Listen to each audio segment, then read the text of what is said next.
You say, buy the dip in tech AI. Discuss. Tom, this time I put it at the top of the note to make sure it didn't get lost at the bottom. I only read the first paragraph of your notes. That's the words that So I use as a headline, and I think investors should use the spike in yields that are denting technology to get back into those shares, and especially artificial intelligence. Because, Tom, if you think about long-term what drives shares, it's not so much, it's not valuations, it's not rates, but it's whether tech and stocks can deliver earnings growth, revenue growth. That's what long-term drives stocks. And so that's why I think investors would be smart to look through the near-term volatility and to enter this long-term, multi-year theme on any dips. Tech is a broad story, of course, as you well know. Is this just AI, or is Apple a part of that story?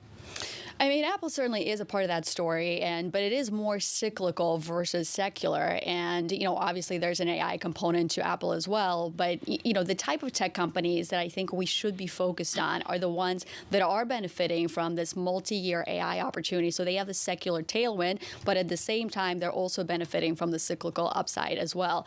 And again, I would squarely look to the AI beneficiary basket that I think you can find both of those. Just to extrapolate out, though, what the longer-term implications are for other sectors outside of AI.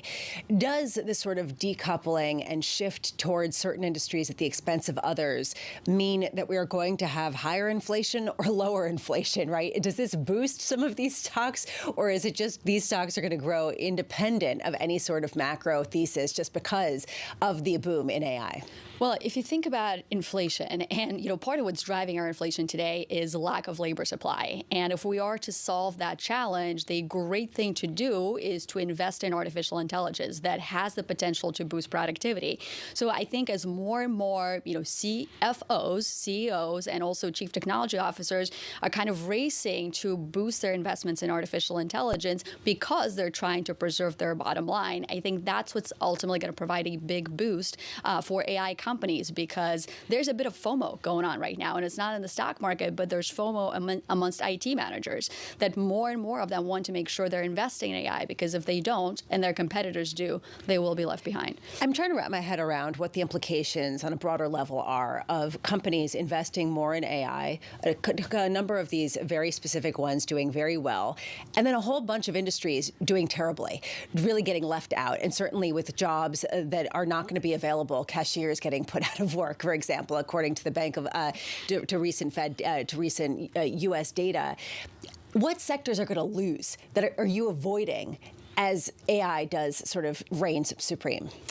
Yeah, well, I think, anything that's related to, low margin sectors like retail, for example, that's not the space that I'm very interested in right now. But if you think about long term, if you are trying to boost margins, once again, maybe you do replace some of the labor that comes with higher wages. If you do replace that with, robotics, or you replace that with automation, that's the way to preserve those margins.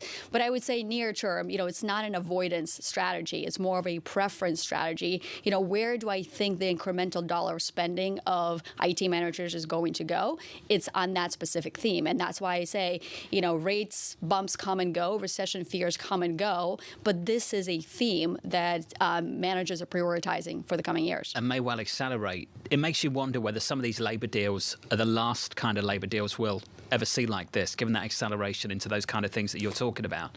Yeah, I think that would be a big call to make, to say these are the last of the labor deals. And the reason I say that is, all this tremendous artificial intelligence potentially we're talking about at automation, that's not going to happen in a blink of an eye.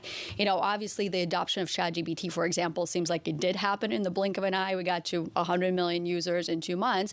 But it does take time to, for example, install automation in a factory. It does take time, to make sure that AI is can go mainstream. So I think that time is years and not quarters, John. You were saying that rate spikes come and go, and I'm just curious on the other side. Yes, there's a preference for AI.